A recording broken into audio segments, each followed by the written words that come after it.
하나님 아버지와 우리 주 예수 그리스도로부터는 은혜와 평강이 이 자리에 계신 여러분과 함께 하시길 주님의 이름으로 축원합니다. 오늘 복음서 말씀의 결정적인 열쇠는 때가 왔다라고 하는 요한복음 12장 23절 말씀입니다. 요한복음 1장부터 쭉 읽어보시면 때에 관한 이야기가 몇 번에 걸쳐서 나오는 걸 알 수가 있습니다.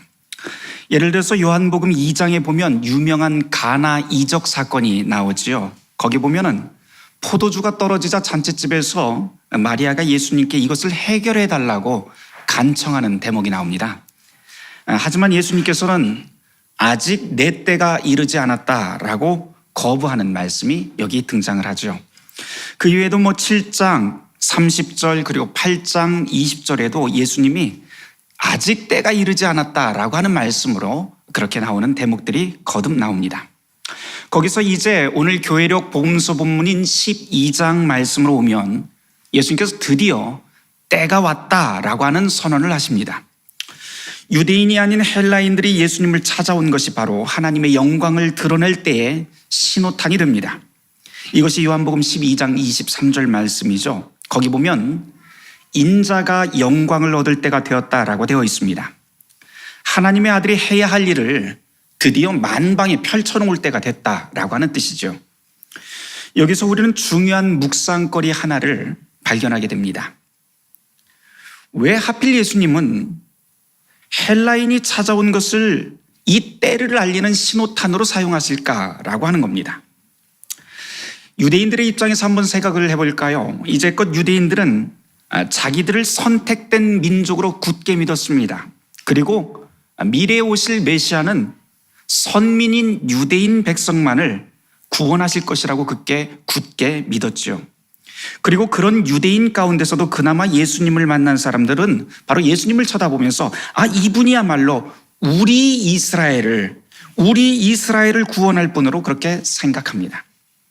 하지만 하나님의 계획은 그 생각을 훨씬 뛰어넘습니다. 유대인만이 아니라 온 세상을 구원하겠다는 것, 이것이 바로 하나님의 구원 계획이죠. 그 때문에 헬라인을 찾아오자 예수님은 드디어 때가 되었다라고 선언을 한 것입니다. 그리고 이제 그리스도의 사건은 유대인의 담장을 넘어 온 인류를 구원하는 사건으로 새로운 국면에 접어들게 됩니다. 그 때문에 예수님은 헬라인의 방문을 보고 드디어 때가 왔다고 선언을 했고, 이제부터 해야 할 진짜 하나님 아들로서의 일들이 무엇인지 풀어놓기 시작을 합니다. 그것이 12장 24절 말씀부터 계속해서 이어집니다. 그 이하를 보시면 수수께끼 같은 이야기들이 고구마 줄기처럼 이어져 나옵니다. 명절에 예배하러 예루살렘을 찾은 헬라인들이 예수를 찾아왔다는 그 다음 이야기를 한번 유심히 보시길 바랍니다. 헬라인들이 빌립을 찾아와서 예수님을 뵙고 싶다고 말을 했고, 빌립은 안드레와 함께 예수님께 이런 이야기를 전합니다. 그렇다면 그 다음 이야기는 상식적으로 무슨 이야기가 나와야 될까요? 당연히 예수님이 그 헬라인들을 만날지 안 만날지에 대한 이야기가 나오든지, 아니면 만났다면 만난 이야기가 나와야 될 텐데, 도무지 만났는지 안 만났는지에 대해서는 아무런 언급이 없습니다. 그리고는 그저 알쏭달쏭한 예수님의 말씀만이 그 뒤를 이어져 나올 뿐입니다. 아마도 요한복음서 기자는 이 만났다는 것, 그 사건 자체보다도 그 다음에 이어진 예수님의 이 말씀이 더 중요하고 더 긴급한 것으로 이해했던 것 같습니다. 그 이야기가 이렇습니다. 한 알의 밀알이 땅에 떨어져 죽어야만 열매를 맺을 수 있다. 자기 생명을 사랑하는 자는 모든 것을 잃게 되지만 자기 생명을 미워하는 자는 영생을 얻는다. 예수님 자신도 지금 무척 괴롭다라고 하는 것. 하지만 그저 나는 하늘아버지의 구원을 기대하며 기도할 뿐이다 라고 하는 그런 이야기들이 쭉 이어져 나옵니다. 이 이야기들은 서로 상관없는 구절들이 이어지는 것 같지만 모든 구절들을 꿰뚫는 중심 주제가 있습니다. 바로 죽음과 생명이라고 하는 주제죠. 여기서 예수님이 말씀하시는 죽음의 특징을 유심히 살펴보실 필요가 있어요. 같은 죽음이라고 하더라도 자기 자신을 완전히 없애버리는 밀알의 죽음은 새로운 시간과 새로운 생명을 만들어내는 영생의 씨앗이 되지만, 반대로 자기 생명을 끝까지 고집하는 사람은 결국 자기의 생명마저도 모두 잃게 된다는 것을, 그 심판을 선언하고 있습니다. 25절 말씀에서 예수님은 이렇게 선언합니다. 자기의 생명을 사랑하는 자는 잃어버릴 것이다. 무슨 뜻일까요? 이것을 요즘 말로 바꿔놓으면 이렇게 됩니다. 모든 것을 자기 중심으로만 생각하면서 그렇게 사는 사람은 결국 모든 것을 잃게 될 것이다 라고 하는 뜻이지요. 이것을 또 다른 말로 하면 모든 것을 자기 자신에게로 구부러뜨리는 힘이라고 말을 할 수가 있는데, 그것이 바로 우리 안에 숨겨져 있는 죄의 본성입니다. 이것을 또 사도 바울의 말로 바꿔보면 죄의 삭은 사망이라고 하는 로마서 6장 23절 말씀이 됩니다. 모든 것을 자기 자신에게로 구부러뜨리는 죄의 본성은 이렇듯 언제나 죽음을 몰고 옵니다. 하지만 이 반대의 경우를 예수님은 25절 말씀 하반절에서 이렇게 말씀하시죠. 이 세상에서 자기의 생명을 미워하는 자는 영생하도록 보존하리라. 무슨 말씀입니까? 자기의 생명을 자기 바깥에 있는 세계를 향해서, 다시 말해서 이웃을 향해서 열어놓은 사람, 자기 손안에 있는 것을 펼쳐 나누는 사람은 영생한다고 하는 말이죠. 25절 말씀을 또 다른 말로 바꾸면 이렇게 됩니다. 자기만의 세계에 갇혀 사는 사람은 잃을 것이고, 자기 자신을 개방하고 사는 사람은 새로운 시간을 얻게 된다, 영생한다고 하는 뜻이죠. 여기에서 언급된 25절 말씀에 영생이라고 하는 의미를 풀어보면 좀 좋을 것 같습니다. 이미 이 영생에 대해서 제가 지난주 설교 때 강조를 해드렸습니다. 요한복음에 이 영생이라고 하는 단어가 매우 자주 언급이 되는데, 여기에 나와 있는 이 영생이라고 하는 말은 요한복음에서 우리가 죽은 다음에 사후세계를 뜻하지 않는다라고 말씀을 드렸습니다. 그것보다 훨씬 더 큰 의미라고 말씀드렸죠. 영생의 원래 뜻은 새롭게 얻은 시간이라고 하는 뜻이고, 바로 지금, 그리고 우리가 살아가고 있는 이 땅에서 시작되는 제2의 인생이라고 말씀드렸습니다. 사형 선고를 받은 사람이 덤으로 얻은 생명을 살게 된다면 이전과 전혀 다른 시간을 살게 됩니다. 이런 일을 우리는 주위에서 흔히 볼 수 있지요. 시한부 인생에서 완전한 치유 선언을 받은 사람은 허투루 자기의 인생을 낭비하지 않습니다. 아주 사소한 시간, 사소한 순간, 사소한 일상도 이제는 귀하고 가치 있게 받아들이고 만물 안에 깃들어 있는 창조주의 손길에 예민하게 반응하면서 삽니다. 항상 옆에 있었던 가족의 소중함을 과거와는 전혀 비교할 수 없을 정도로 감사하고 귀하게 여기고, 풀 한 폭이 꽃 한 송이의 흔들림에도 감동하고, 하늘에서 떨어지는 작은 빗방울을 보면서 저 높은 곳에서 수직으로 땅에 떨어질 수 있는 거침없는 용기를 빗방울 하나에서도 배우게 됩니다. 영생이란 바로 이런 것 아닐까요? 과거에는 경험하지 못했던 새로운 시간, 새로운 공간을 살아낼 수 있는 것. 성경은 이것을 새하늘과 새 땅이라고 말하고, 이 새로운 시 공간을 바로 하나님 나라라고 가르칩니다. 그리고 이 하나님의 나라가 누구로부터 시작이 됩니까? 바로 하나님의 아들 예수 그리스도부터 시작된다고 성경은 우리에게 가르칩니다. 그리고 바로 이것을 알리는 게 요한복음의 기록의 목적입니다. 그러고 보면 요한복음서 기자는 참 친절합니다. 다른 복음서와는 달리 이 요한복음은 자기가 왜 이 책을 쓰게 되었는지, 이 글을 쓰게 되었는지 정확하게 그 기록 목적을 명시하고 있기 때문인데요. 한번 찾아서 읽어보도록 할까요? 요한복음 20장 31절 말씀입니다. 요한복음 20장 31절 말씀, 우리 다 찾으셨으면 한 목소리로 읽어보도록 하죠. 오직 이것을 기록함은 너희로 예수께서 하나님의 아들 그리스도이심을 믿게 하려 함이요, 또 너희로 믿고 그 이름을 힘입어 생명을 얻게 하려 함이라. 아멘. 다시 돌아가 보겠습니다. 자신의 유익만을 위해서 자기 중심으로 사는 사람은 모두 다 잃을 것이고, 자신을 개방하고 사는 사람은 새로운 생명, 새로운 시간을 얻게 된다라고 하는 것이 요한복음 12장 25절의 뜻입니다. 그러나 냉정히 보면 내가 가진 소유와 내 생명을 포기한다는 것은 쉬운 일이 아니지요. 예수님도 그것을 인정하십니다. 예수님도 역시 이 점을 체험했고 또 괴로워하십니다.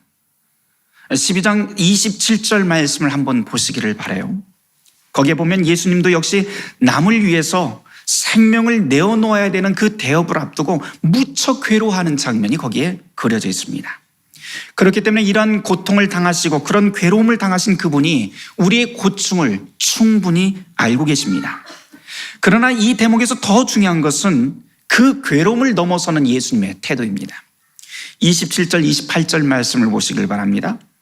이 구절은 지금 주위 사람들과 대화하는 대화 내용이 아닙니다.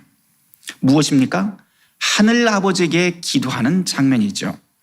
지금 예수님은 육체와 영혼의 모든 괴로움보다도 더 중요한 일에 초점을 맞추고 있는데 그것은 오직 하늘 아버지의 이름만이 지금 이 순간에 드러나기를 기도하는 대목입니다.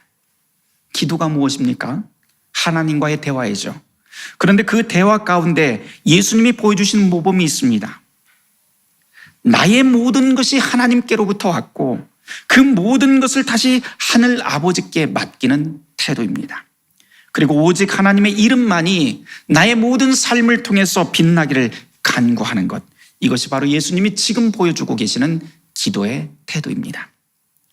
거듭 말씀드리지만 내가 가지고 있는 것, 내 고집 꺾고 내가 가지고 있는 것 포기하는 것, 말처럼 쉽지도 않고 세상에서 통용될 수 없는 말입니다. 외려 세상은 움켜쥐라고 가르치고 성공하려면 남을 밟고 올라서는 것이 차라리 미덕이다라고 가르칩니다. 그렇게 보면 자신의 소유를 포기하고 팔을 벌려서 모든 사람들을 차별 없이 넉넉하게 받아들이라고 하는 예수님의 가르침은 세상에서 이해할 수 있는 말이 아닙니다. 그 때문에 29절 말씀에선 곁에 섰던 사람들이 예수님의 이 기도를 천둥소리 아니면 천사의 소리로 그런 식으로 들었던 것이죠. 예수님의 말씀을 이해할 수 없었다라고 하는 뜻입니다. 실제로도 그렇죠. 우리가 사는 세상 한번 돌아볼까요? 우리는 언제나 나 아니면 우리끼리라고 하는 원칙으로 살아갑니다. 전라도 출신끼리, 경상도 출신끼리, 어느 고등학교 출신끼리, 어느 대학교 출신끼리, 그렇게 끼리끼리 모여서 서로 끌어주고 밀어당기고 바깥에 있는 사람들은 모두 다 밀어버립니다. 교회라고 다르지 않습니다. 교회에서조차도 우리 교회에만 복음이 있고 우리 교회에만, 우리 목사만 최고라고 하는 식으로 말하면서 전도하는 분들이 있습니다. 아니에요. 복음의 진리는 그렇게 교파 따져가면서, 교회 따져가면서 있는 것 아닙니다. 우리 교회만, 우리 대학교 출신만, 우리끼리만, 목사들끼리만 모여야 된다고 세상은 말합니다. 심지어 모든 신자의 만인 제사장직을 가르치는 교단에서조차 어떤 교단의 큰 행사를 하고 나면 꼭 목사들끼리만 기념사진을 찍습니다. 그러고서는 자랑스럽게 교회나 교단 홈페이지에 올립니다. 그런데 이게 세상에서 말하는 미덕입니다. 하지만 예수님은 어떻습니까? 오히려 그 반대로 행동하라고 가르칩니다. 우리끼리만 외치다가 고인물이 되고 그 고인물은 반드시 썩게 되어 있기 때문입니다. 반대로 열려 있어야만, 그리스도가 주신 은혜를 차별 없이 함께 나눠야만 우리에게 미래가 있습니다. 30절 이하에서 예수님은 계속 말씀을 이어가십니다. 그 내용을 요약하면 하나님의 구원은 모든 만민을 위해서 열려 있고 자기 중심이라고 하는 그 폐쇄성을 포기하지 않으면 그것 자체로 가망 없다고 하는 말씀입니다. 나만, 우리끼리만 그렇게 끼리끼리 나눠 먹는 그런 곳에서는 영생이 있을 수 없고 거기에는 새하늘과 새 땅이 임할 수 없습니다. 31절 말씀을 한번 보세요. 거기에 보면 예수님께서 쫓겨나야 할 세상의 임금이라고 하는 말을 사용을 하십니다. 그런데 그 임금은 바로 자신의 유익만을 위해서 사는, 또는 우리끼리만의 리그로 살아가고 있는 세상 방식을 뜻합니다. 이것이 우리가 살면서 떠받들고 있는 세상의 임금이고 우상인 것이죠. 그런데 그리스도의 방식은 어떻습니까? 그분은 십자가에서 팔 벌려서 유대인이건 헬라인이건 무식쟁이건 배운 놈이건 상관없이 모두에게 자신을 개방하십니다. 출신 성분이나 재산, 권력 그런 거 따지지 않습니다. 거기에는 뭐 루터교, 장로교, 순복음 이런 거 따지지 않습니다. 십자가에 달리신 그분은 그리도 아까운 자기 생명을 포기해서라도 모든 만민에게 새로운 시간, 새로운 생명을 선물로 주시기를 원하십니다. 그것이 바로 그리스도의 방식이고 우리가 기쁜 소식이라고 부르는 복음입니다. 다시 오늘 설교 맨 앞으로 돌아가 볼까요? 예수님이 때가 되었다고 했던 그 신호탄이 헬라인들이 찾아온 것이라고 말씀을 드렸죠. 그 사람들이 예루살렘에 온 이유를 성경에 보면은 예배하러 왔다라고 기록하고 있습니다. 예배라고 하는 단어를 좀 주목해 보시길 바랍니다. 여기서 예배라고 하는 것은 우리가 생각하듯 이렇게 주일날 모여서 하는 그런 예배를 뜻하지 않습니다. 원어로는 프로스퀴네인이라고 되어 있는데요, 무릎을 꿇고 기도하는 것을 뜻합니다.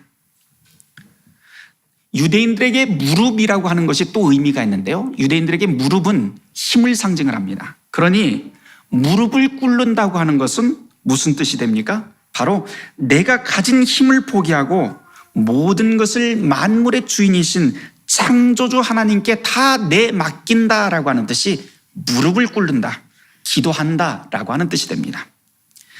예수님을 찾아온 이 헬라인들은 이렇게 자기의 모든 것을 창조주 하나님께 맡기기 위해서 예루살렘을 찾았고, 그리고 그들이 하나님을 찾던 그들이 바로 예수님을 찾아오게 됩니다.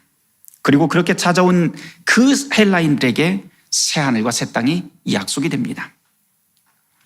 여기서 덧붙일 이야기가 있는데요, 초대교회 박해받던 시기에 카타콤베라고 하는 지하동굴에서 발견된 벽화 이야기입니다.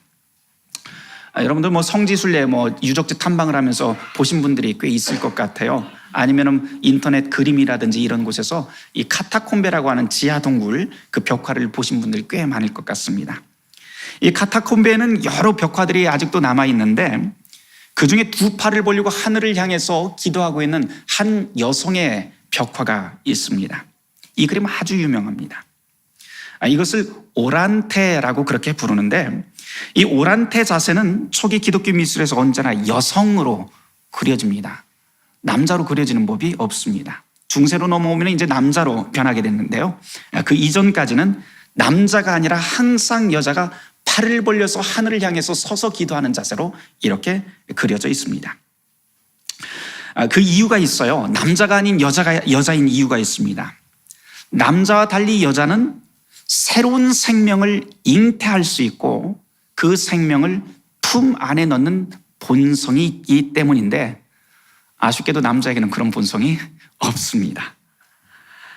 그런 특별한 능력을 가진 여성이 서서 하늘을 향해 두 팔 벌려 기도합니다. 여기에 서 있는 자세도 굉장히 중요한 의미가 있습니다. 우리 예배 시간에도 일어났다 앉았다 계속하죠. 어떤 분들이 오셔서 저한테 그래요. 목사님, 루터교회 예배 갔더니 잠도 못 자게 자꾸 일어났다 앉았다 자꾸 합니다. 잠 못 자게 하려고 서게 하는 것 아닙니다. 오늘 여기에서 일어서게 하는 의미가 있는데, 일어서게 하는 의미는 약속된 미래를 미리 잡아두는 뜻이 그 안에 담겨 있습니다. 이것을 좀 어려운 말로 선취한다라고 그렇게 부릅니다. 일어서서 약속된 먼 미래를 미리 잡아채는 것, 선취하는 것이 바로 우리가 일어서는 의미입니다. 앉아있는 것보다 일어서 있는 것이 더 먼 곳을 볼 수 있는 이치와 맞닿아 있죠. 그래서 하늘을 향해서 두 팔 벌리고 서서 기도하는 여인의 벽화는 아마도 박해받던 그 초대교회 교인들이 빨리 박해가 끝나고 우리에게 약속된 새로운 희망의 시간이 빨리 찾아오길 바라면서 그린 게 아닌가 싶습니다. 죽음 한가운데서라도 주님께서 우리에게 약속한 그 새로운 미래, 새로운 생명이 도래하기를 그렇게 믿고 기도하는 장면이 바로 이 오란테라고 하는 기도의 모습입니다. 물론 두 손 모아서 우리가 기도하는 것, 어느 종교에서나 다 볼 수 있는 가장 기본적인 기도의 자세이기 때문에 이 두 손 모아서 이렇게 기도하는 것을 제외한다면 아마도 두 팔을 벌린 이 오란테의 자세는 기독교에서 가장 오래된 기도의 모습이라고 할 수 있습니다. 우리 교회 예배 때도 오란태 자세 여러분들이 많이 보실 텐데요. 언제 보세요? 언제 보십니까? 처음에 목사가 여러분에게 인사할 때, 평화의 인사 시간, 그리고 마지막 축도 때도 이 오란태 자세를 하게 됩니다.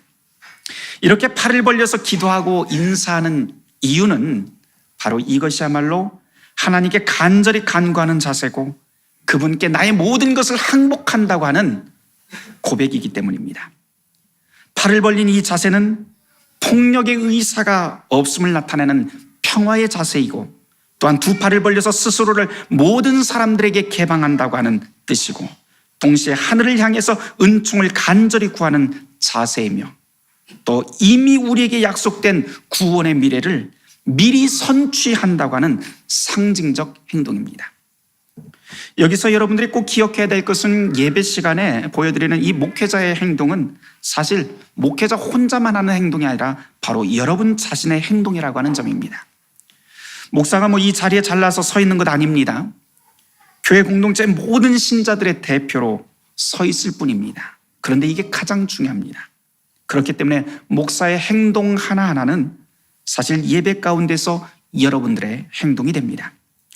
팔을 벌린 오란태의 자세는 바로 여러분의 기도와 우리가 취해야 될 신앙의 자세를 보여줍니다. 신앙이라고 하는 것은 오란태처럼 하나님과, 하늘을 향해서 하나님과, 그리고 우리의 이웃에게 폭력이 아닌 평화로 개방된 삶입니다. 그런 사람에게 새로운 시간, 새로운 생명의 시간이 시작이 됩니다. 그리고 바로 이것이 하나님의 아들이 세상을 향해서 하나님의 영광을 드러내는 방식이 됩니다. 이 모든 것을 담아내는 결정적인 사건이 이제 곧 예수님에게 일어납니다. 그것은 바로 두 팔 벌려 자신을 온 세상에 개방하신 예수님의 십자가 사건이죠. 그리스도는 그렇게 두 팔 벌린 십자가 앞으로 모든 사람들을 초대하십니다. 그 십자가에 계신 주님은 두 팔을 벌렸기 때문에 그곳에는 차별과 혐오, 배제가 존재할 수가 없습니다. 그분이 우리에게 기대하고 있는 것은 오직 하나, 우리가 그 십자가 앞으로 와서 평화 가운데 그리스도와 함께 새로운 시간, 새로운 생명을 얻기를 바라는 것뿐입니다. 기도 이야기가 나온 김에 한 가지만 더 말씀드리고 마치겠습니다. 여러분, 손을 모아서 기도하든지 오란태 자세를 하든지 무릎을 꿇든지 간에 여러 가지 기도의 자세가 있는데요, 이 모든 기도의 자세가 공통적으로 만나는 공통 분모가 있습니다. 그것은 기도라고 하는 것은 마음으로만 하는 게 아니라 몸과 함께 간다라고 하는 것입니다. 기도는 몸과 마음이 따로 놀지 않습니다. 이와 관련한 유명한 전승이 있는데, 예수님의 친동생인 야고보라고 하는 사람 이야기가 있어요. 초대교회에서 이 예수님이 승천하신 다음에 야고보는 초대교회에서 굉장히 중요한 지도자 역할을 하게 되는데요, 이 야고보에 관한 여러 가지 이야기 중에 아주 특별한 하나는 야고보의 무릎이 일반 사람의 무릎과 다르게 낙타 무릎처럼 생겼다라고 하는 전승입니다. 그 이유는 이 야고보라고 하는 사람은 언제나 무릎 꿇고 기도하면서 자기 백성에게, 나에게 주어진 모든 사람들을 위해서 용서를 간구하는 삶을 살았기 때문에 그의 무릎은 낙타 무릎이었다라고 하는 전승이 전해집니다. 사막 교부들에게 전해지는 잠언도 또 있습니다. 거기 보면 아폴로라고 하는 교부에게 악마가 찾아오는 이야기가 아주 짧게 등장을 합니다. 그런데 거기 나오는 악마를 보면 이 악마의 모습은 검고 추하고 끔찍할 정도로 아주 삐쩍 말라 있는데요, 무엇보다도 특이한 것은 악마의 모습 장면에서 가장 특이한 것은 악마에게 무릎이 없다라고 하는 대목입니다. 이 잠언이 가르치고 있는, 사막 교부들의 잠언이 가르치고 있는 이 악마의 본성은 바로 무릎 꿇지 않는다라고 하는 것이죠. 이 앞서 야고보의 이야기와 사막 교부의 잠언이 가르치는 이 두 가지 이야기가 함께 우리에게 가르치고 있는 짧고 강렬한 메시지가 있습니다. 기도하지 않는 것이야말로 악마의 특성이고, 기도하는 것이야말로 그리스도인의 특성이라고 하는 점입니다. 사랑하는 성도 여러분, 그리스도가 우리에게 보여주신 겸손과 낮아짐, 하나님께 자신의 운명을 맡기는 그분의 모습을 본받아 무릎 꿇고 기도하는 것이야말로 그리스도인의 모습인 것이죠. 물론 언제나 형식보다는 기도의 마음, 그 본질이 더 중요합니다. 하지만 하나님이 주신 우리의 몸은 그 마음을 담아내는 그릇입니다. 바라기는 정갈한 여러분의 몸에 정갈한 마음을 담아서 기도하는 사순절이 되시길 주님의 이름으로 축원합니다. 하늘의 희망을 두고 그리스도 앞에 나온 모든 이들이 십자가의 주님께서 팔 벌려 환대하고 받아주실 것입니다. 모든 지각에 뛰어난 하나님의 평강이 그리스도 예수 안에서 너의 마음과 생각을 지키시리라. 아멘.